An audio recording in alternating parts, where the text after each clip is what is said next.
Welcome to Learnit Training. The exercise files for today's course are located in the video description below. Don't forget to like and subscribe. Hello and welcome. This is Faz Kareem speaking with Learnit, and today we're going to be covering SharePoint Online Beginner. SharePoint is a heavily used tool across various organizations for document management. And today we're going to be covering how you can access SharePoint Online from Microsoft 365. We'll also be discovering the two different styles of sites that you can create in SharePoint. One known as a team site, which integrates better with Microsoft Teams.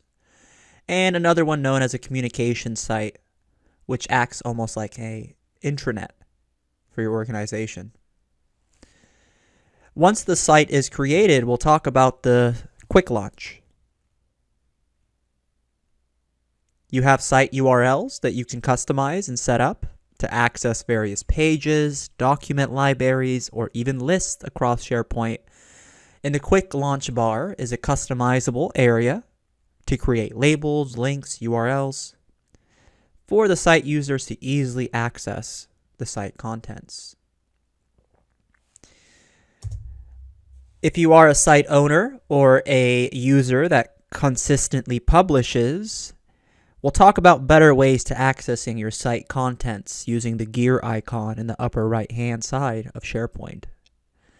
Site contents will allow you to see a flat file view of all of the contents, lists, libraries, apps across the site.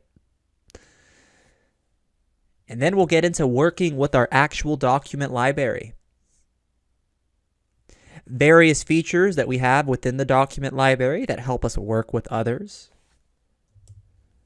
We can check in a file or check out a file if you need a little bit of alone time with it, leaving a little comment, creating a new version. We'll talk about how you can access the version history of a file and even customize the version history settings for your SharePoint document library. And we'll wrap up the day with our SharePoint document library content approval process that we can enable for our document libraries. And that's going to be it for SharePoint Beginner. We're going to be learning about accessing SharePoint, the two styles of sites, setting up the site for quick navigation, easy customization when there's site contents, then ultimately working with a big component of SharePoint, document libraries. Checking in and checking out, version history, content approval, all things end users typically use in SharePoint when working on files.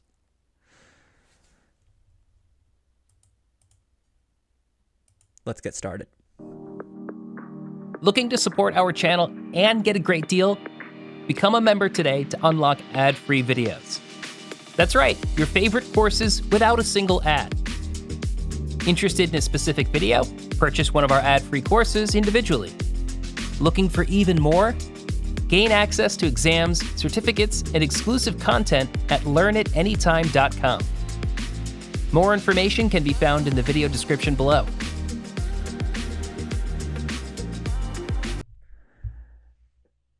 I'm logged into Microsoft 365. If you're unsure about how to access Microsoft 365, your organization should provide you with the Microsoft account, and from there you can log in from office.com. I've already done that. I've already signed into my organizational account from office.com.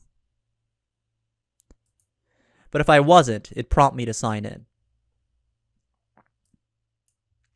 So now that I'm logged in, I want to mention that in November of 2022, they renamed office.com to Microsoft 365.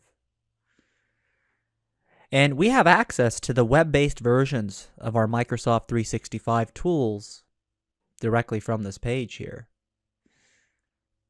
Outlook, Teams, OneDrive, SharePoint, even the online versions of Word, Excel, PowerPoint.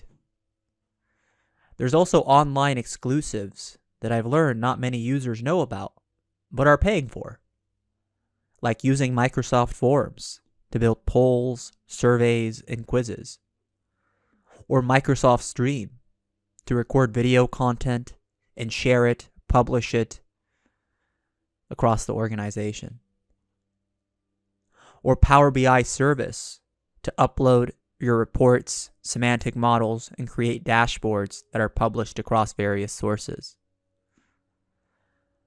A lot of integrations and a lot of online tools are available from Microsoft 365. Some Microsoft 365 tools are available as a desktop app, online, and even mobile apps, while others are just limited to the web.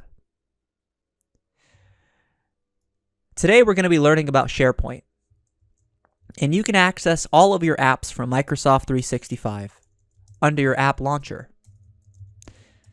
You'll find SharePoint there as well. So let me give a click on the app launcher here. And with the app launcher open, I can see a list of all the apps available for my subscription. Now, some of these apps have desktop apps. Keep in mind today we're going to be talking about SharePoint Online. SharePoint Online does not have a desktop app. Now, there is a mobile app that you can use. There's a great connection to the OneDrive desktop app that you can use. But there's no official SharePoint desktop app that you can download and install. It's SharePoint Online. I'm going to give a click on SharePoint here. This is going to take me to the SharePoint homepage.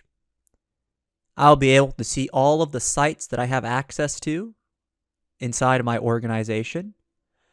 I will also be able to see what sites I followed versus sites that I have unfollowed for quick navigation. And I can even create new sites directly from there.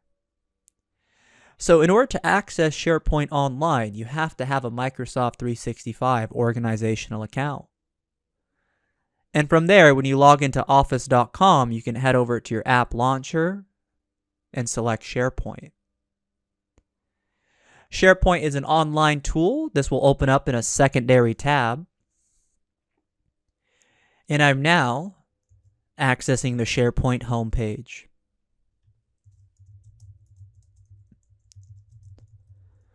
I think it'd be best if you pause the video and see if you can log into your organizational account on Microsoft 365, and also check to see if you have access to SharePoint.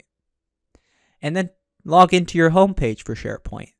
And then come back to the video. We'll start talking about what this SharePoint homepage does, how we can take advantage of specific components of it, and ultimately create our site that we want to use.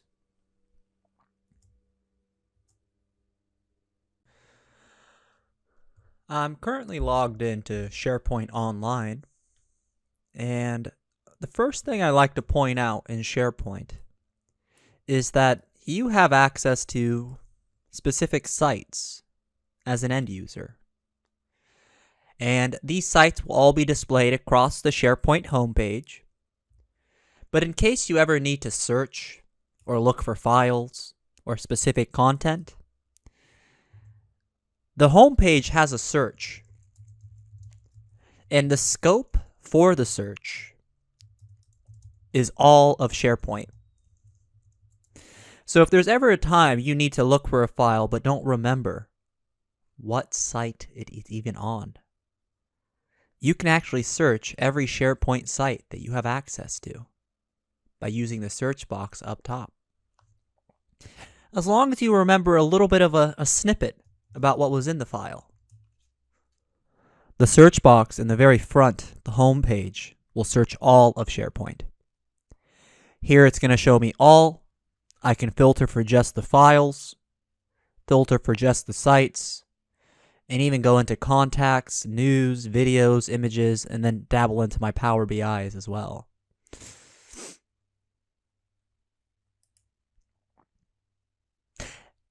On the SharePoint homepage, you're going to notice that it will show you the frequent sites that you visit. Now, something that you can do with these sites that you have access to is you can follow them. So if you are constantly accessing a site, it might make sense to have this star filled in. This star allows me to follow the site. All of these sites that I have in the following section are being followed by me. And what this ultimately does is it bookmarks the site and all of the contents of the site in your navigation system. SharePoint will always show you your navigation system.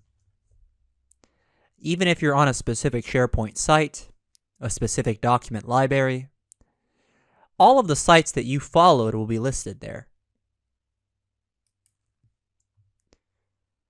So if you want to quickly access these sites, it makes sense to follow them. And they'll be listed on the home page, the start page here. But on any page that you need to, you can access your global navigation. So, I think a good tactic when starting out with SharePoint is setting up the home page, or the start page they call it. I recommend to follow the sites you visit. And once the sites are followed, you'll end up seeing them under the My Sites icon across all of SharePoint. Now, what I want to start talking about next is the ability to create sites. Now, if you're looking at your start page and you're noticing you don't have this option, it means that your IT department has disabled it, which is a very common setup. If the create site option isn't there, it just means that IT has some special portal or request ticket that they require users to fill out, and IT ends up creating the site for you. They have restrictions on these sometimes for certain organizations, while other orgs have full access for all employees. My organization allows me to create sites, so I don't want you to be too alarmed if you're noticing you don't have that option. It's a very common setup. In the next portion of the video, I want to go ahead and create my site. There's two different site types we can pick from.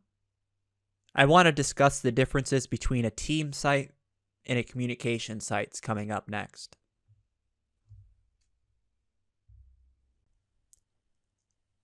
When deciding on creating a site, there are two site types that you can pick from.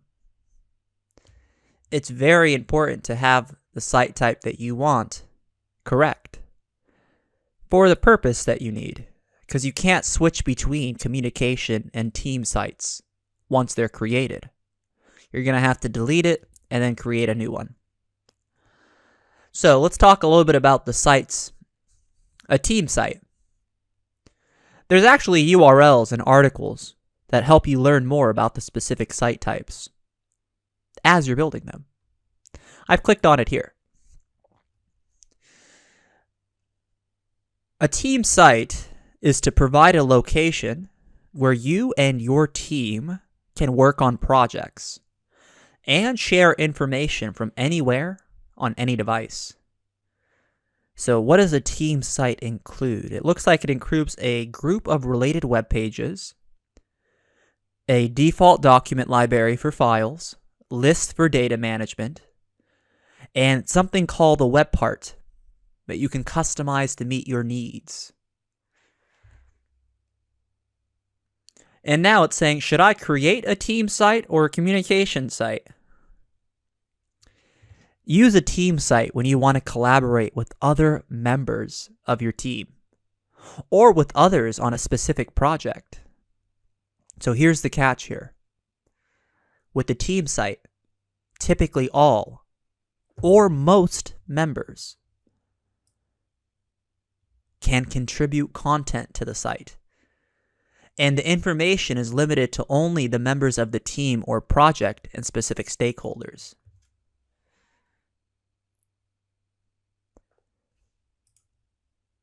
If your intention is to simply broadcast information to a broad audience, a communication site is better. With the communication site, typically only a small set of members contribute content consumed by large audiences. And then here with the team site, typically all or most members can contribute content to the site, and the information is limited to only the members of the team or project and specified stakeholders. So, in a sense, the communication site works better as an intranet. A team site works better as a collaborative area. There's also documentation on communication sites. With SharePoint and Microsoft 365, you can create a SharePoint communication site to share news, reports, statuses, and other information in a visually compelling format. Communication sites are responsive and can be viewed from anywhere on any device. And it tells us a little bit about when we should use a communication site. It's used to broadcast information out to a broad audience. So with the communication site, there's a really small set of members that actually create and add stuff to the site. But a large amount of members consume the content. I'd imagine maybe a holiday calendar for the company. Budget sheets for my sales teams. HR documents for my HR department.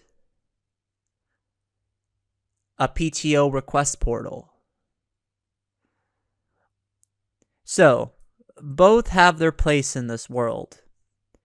But I notice most of the time when creating sites, there's going to be a lot more team sites created, a lot more project-based sites than communication broadcasting sites. There's usually at least one of these, known as the intranet. What I want to do is I want to create a team site coming up next. This team site is going to allow me to track and stay up to date on project statuses. It's going to allow me to share team resources and co-author on content.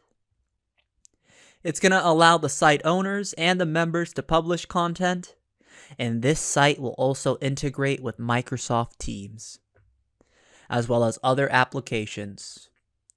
But a key thing to remember about a team site is that this one can connect to Microsoft Teams, while a communication site cannot.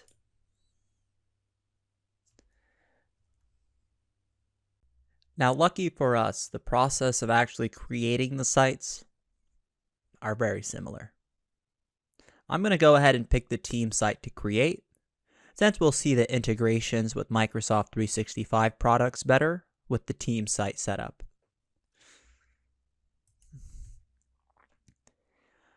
When creating a site, you have the ability to choose the template for the homepage. Now, when creating a site, it's going to come with a page called the homepage. The homepage is going to be nicely laid out to display specific content.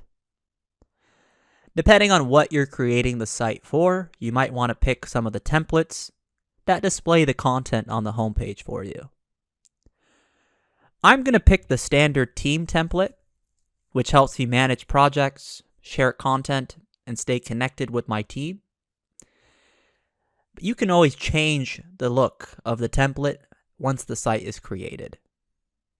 And in fact, you can change the site template later under settings. So this can be changed later. But there are other template styles like crisis communication team templates, employee onboarding team templates, event planning templates, and various others, and they're constantly adding more. I'm going to be going to the standard team template here. This allows me to see recent team activity, share team news, highlight team content and resources, and all it comes with is just this home page. I'm going to use this template. Here it's going to ask me for a site name. It'll let you know whether or not that site name is available inside of your organization. I'll call it SharePoint Online Beginner.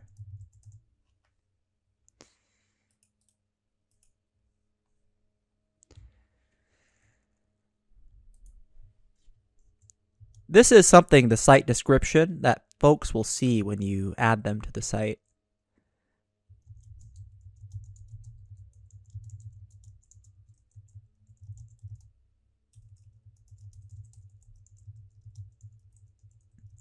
I'm just going to put the date it was created.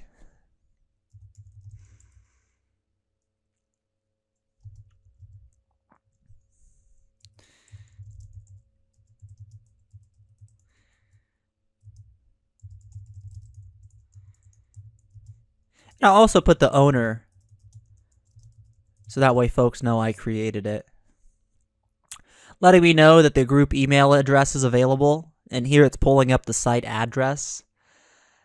If I ever forget the site address, there is an administration console that IT has access to that will list all the actively used sites in SharePoint, and we can always get the URL back from there. But let me go ahead and hit next here and create the site. So it's going to allow me to pick the privacy settings of the site. This can be changed later, but I'm going to pick my site as a private site. That way, as an owner, I get to control who has access to the contents that I create in the site or upload to the site. If I make it public, it just makes it public to anyone in the organization where they can search SharePoint and join the site and see all the good stuff in the site. Most sites are private with a specific member list. Now keep in mind, only the owner can change these settings. Only the owner can add members to a private list. It's important to have at least a secondary co-owner. And actually, it says it right here. Consider assigning one additional site owner or a group to help manage this site. And it's letting us know that site owners have full control of site content, themes, permissions, hub associations, and other site settings, while site members can simply edit, view, files, pages, lists, and site navigation.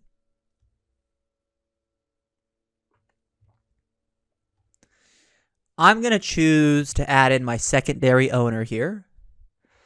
I'm going to pick Joseph Patty for my organization. I'm going to make sure to make Joseph an owner before stepping away from this page. And before I actually add in the rest of the members, I typically do that once the site is laid out, created, and some content is already in there. So that way the members join into a useful site. So I'll be adding the rest of my members once the site is fully created, launched, set up, and deployed.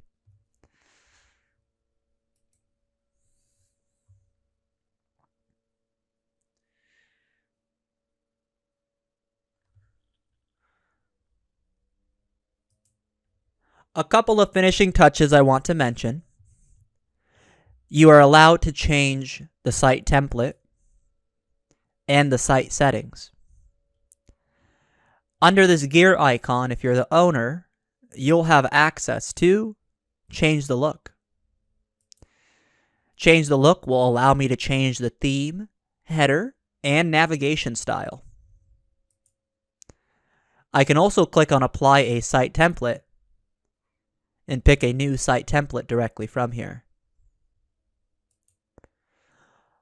Under Site Information, I have the ability to change the privacy setting that we had just set, or even delete the site altogether.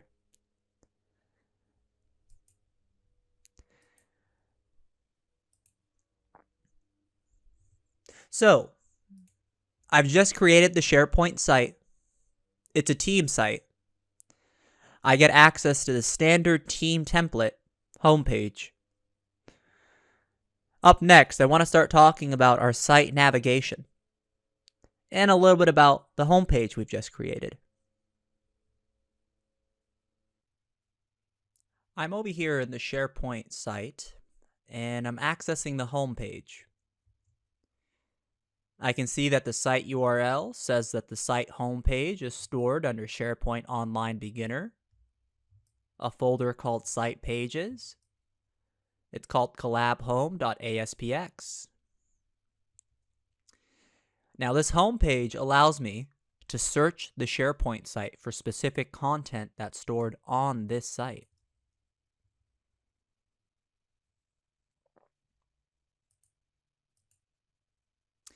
Now, besides being able to search content on this site using the home page, I also get access to the site navigation. Now, the site navigation is going to show up on the left-hand side when you use a team site, but this can change. If I go over to this gear icon, I have the ability to change the look of the site. And with our communication sites, the site navigation is actually on the top. They allow us to change the settings of the navigation. So if you want, you can have it on the top as well. You see it says Home, Conversations, Documents. But a lot of folks will then believe that this is a communication site because you've made it look like one. I'm going to switch it back to vertical. I can turn off the navigation altogether as well, if I needed to. In addition to that, you also have the ability to edit the site navigation. If I were to edit the site navigation, it pulls up the edit mode. And now, if I need to, I have the ability to adjust the current site navigation by moving the links, or editing the names, or the URLs behind them, or removing them altogether. Or I can add additional ones. I can hover over in between the pre-existing ones, and this option to add a new link or a label will become available. So if I remove some of these things like the notebook, remove. The pages library, remove. And I hit save. Those will be removed for all users across the site. But if I go back and hit edit, I can have the ability to add those links or labels back to the navigation. I can add, let's say, the notebook back. This automatically adds the link to the notebook, and I can hit OK. If I need to access, let's say, the Pages library again, I can grab the link for the Pages library and paste it in here and label it whatever I please. I'm going to do that. Now, I deleted something, but I need to go access it, the Page library. Anytime I need to access stuff on the site that isn't easily visible, I can head over to this gear icon. And the gear icon is going to store something known as site contents. The site contents allows me to see all of the contents of the site without it being scattered across different pages. So here I actually can see all of the document libraries and even the site pages page library that was available there just a moment ago. So if I needed to, I can copy the URL from the site pages again. And if I want to, I can edit the home page's navigation menu with that URL that I've copied.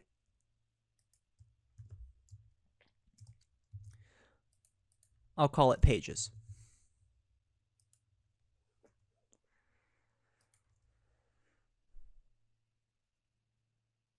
Now, I've seen a lot of SharePoint sites, and over time, the site navigation, the quick launch, gets rather full.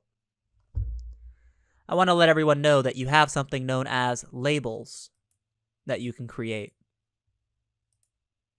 These labels will allow you to make sublinks. I'll call this one useful links. Hit OK. And I'll move the useful links all the way to the top here. And I can make all of these other links a sublink to the useful links.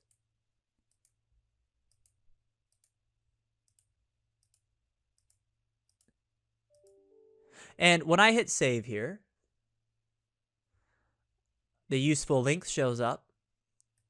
I can see all the useful links in this little label here that I can expand and collapse. And I have the recycle bin on the outside. If I wanted to, I can also move the recycle bin in there. However, that might be something you want more visible for the group. So, I'm going to edit this. I'm going to go ahead and promote the sublinks, making them back into standard links now that we've seen the label. And maybe next time you're working on a SharePoint document library or a SharePoint site, you can go ahead and create links for the content that you've added there. I think that's all of them. Looks like nothing is inside the useful links category there. So, I think what would be best is playing around with change the look. See if you can change the quick launch to the top. See if you can move it back to the left. Edit the quick launch. See if you can remove a link, add it back. See if you can make a label, and then see if you can make sublabels and promote them back, giving us some nice practice for our home page setup. I'm currently in the SharePoint Online beginner site's homepage. And I can see here, once the page is fully loaded, I always will see a gear icon in the upper right-hand corner near my profile here. And if I were to give a click on that, I have the ability to see something called site contents. Site contents can also typically be found inside the quick launch area, but sometimes owners or members will remove it. If you would like to see a list of all the content that is scattered across the site, it might make sense to visit Site Contents. Site Contents will allow you to create new content for the site, but here it's going to list all the document libraries, form templates, any site assets, style libraries, Power BI, and site pages that are available. I can also access the recycle bin directly from the site contents in case it went missing from this quick launch. Now that I have access to the site contents, in case I ever lose some of these URLs, I can quickly get them back by heading over to the settings of the document libraries that I've created or page libraries that I've created. And I can copy this URL and use it to access it yet again.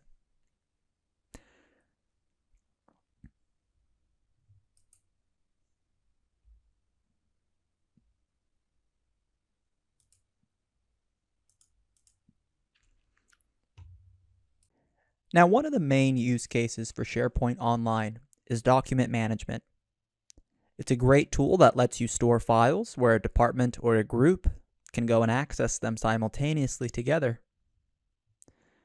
I can actually access the document library of the site from this quick launch area. If that's not located there, I can also see a nice web part displaying a small miniature version of my document library on the home page if you haven't picked a different template. If those aren't there, you can also go over to your site contents, and the site contents will show you all the document libraries that are created inside of the site.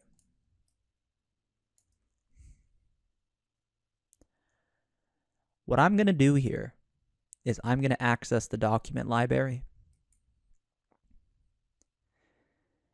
The document library is going to show me the documents that are stored across the site. Now, if you need to, you can always drag and drop files directly from your computer into the document library. it uploads it for you. If you need to, you can always create new files directly into the document library, whether it be Word, Excel, PowerPoint, OneNote, Forms, Visio. I'm going to create a new Word file.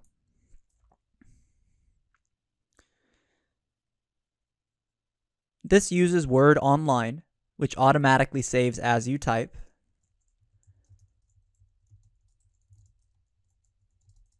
But it will ultimately save it in that location, the SharePoint Online Beginners Shared Document Library.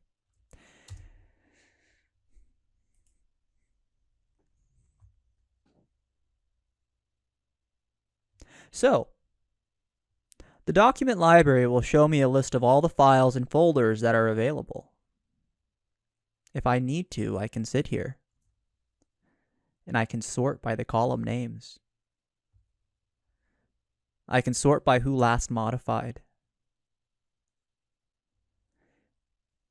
If I need to, I can also access these different views that are created, switching my document library to a compact list. It just reduces the lines between the files, or switching it over to a tiles, a more visual layout,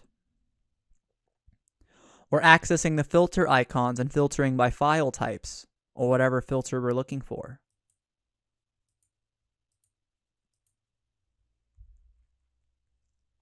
So, now that we have some files in the document library, the members of the site will automatically get access to these files, where they can edit, collaborate, and co-author on them. And multiple users can access this file simultaneously. Now, this library that comes with the site has settings. And if I go over to this gear icon while inside the site library, I have the option to go over to the library settings. I can change the name, add a description, or even see some more advanced settings. From here, I have the ability to, if I need to, change the list name, description, and navigation. I can also go over to the advanced settings. And when I click on advanced settings here, I have the ability to choose various settings for the document library. Various settings. Like, how do I want the files to open? Do you want it to use Word Online, or would you like to use the browser? Or would you like to use the application on your desktop? You can change the settings for the document library. Do you want folks to be able to create new folders under the New drop-down? Do you want items from this document library to appear in searches? So, various settings that alter how the library itself interacts with the site. And as a site owner, this is something you can control. Now keep in mind, I originally got here by going over to the document library. And from the documents there, I had this gear icon selected, and I went over to my library settings, where I can see the more advanced settings there. And then under my advanced settings, I was able to see those advanced settings and choose the settings for the documents in the site. Folks, if you do decide to change something on this site, be sure to hit OK instead of hitting the back arrow, otherwise the site won't commit the change. So that's a little bit about working at the document library, the settings behind it. I want to start talking about how you can work alone on some of these files by checking in the file and checking out the file. Coming up next. Now, this document library is available for all members and owners of the site. And if you are in the file and someone decides to go in there at the same time, you'll see their name pop up as well. Now, that doesn't have to be the case. you also have this ability to check out the file. With the file selected in the documents, you have the ability to click on the ribbon, and under the ellipses, the option to check out will be available.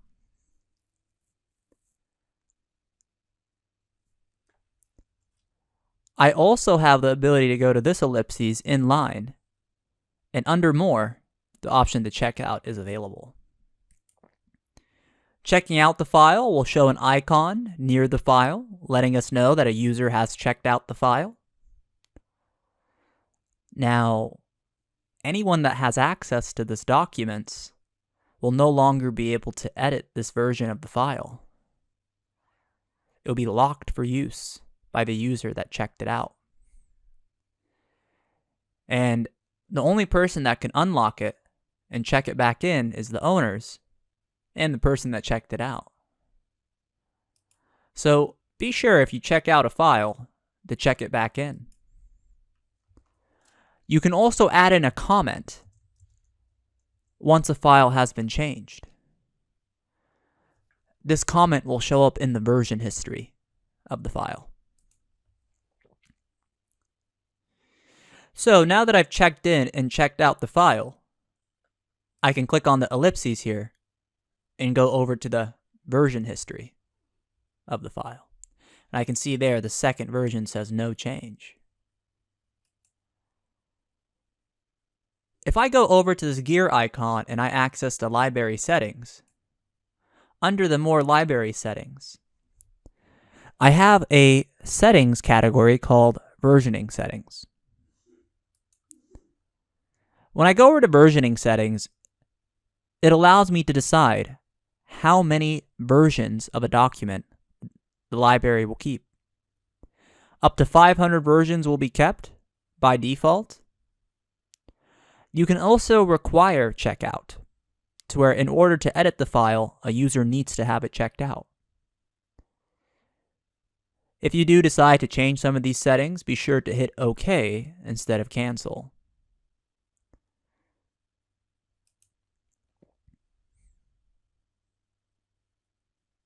In addition to requiring checking in and checking out, you can also apply content approval. If I go over to my library settings again, under More Library Settings, I have the ability to go over to my versioning settings yet again. And I can specify whether new items or changed items should remain in a draft state until approved. This will require the owners or the approvers to approve the content before it shows up for everybody in the document library. Once adding this and heading over to the document library, you'll end up seeing a new column get created called Approved. Anytime a new file gets added into the document library, it's going to always show up in a what we call a pending state until one of the owners or the approvers decides to click on the ellipses and approve the file for the rest of the group.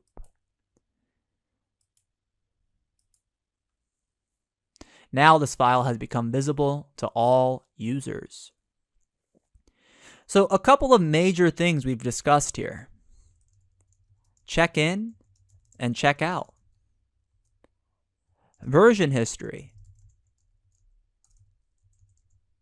And as well as content approval. All of these things have been found in the gear icon for our library settings under More Library Settings, Version History Settings.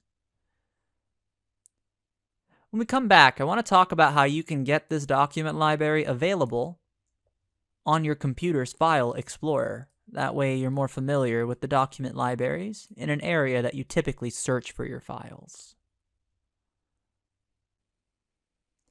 Now, something we can do with our document libraries, if we're signed in to the OneDrive desktop app, is sync. Sync is going to allow us to get the document library and have it display directly in our File Explorer. And as long as you're signed into OneDrive, you will see the synced area show up. I'm going to sync this, and it's going to open my Microsoft OneDrive. And I can see here in just a second that the SharePoint Online Beginners documents is available directly in my OneDrive. This syncing functionality has been around for quite some time.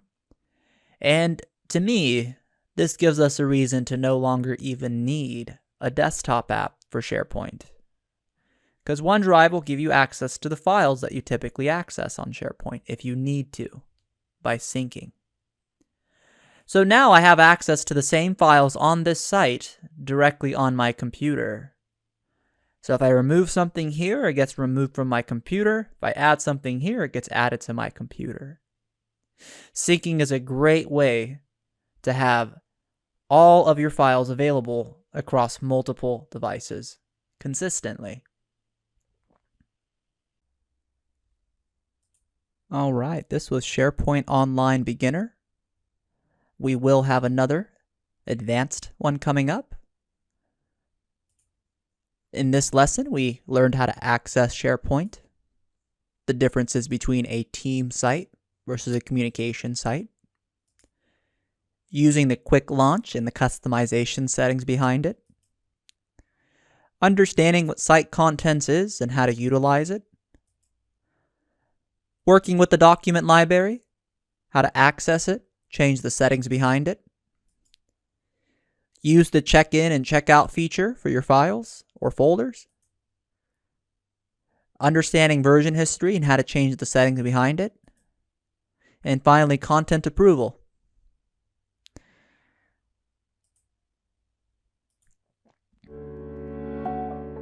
Thanks for watching. To earn certificates and watch our courses without ads, check out LearnitAnytime.com.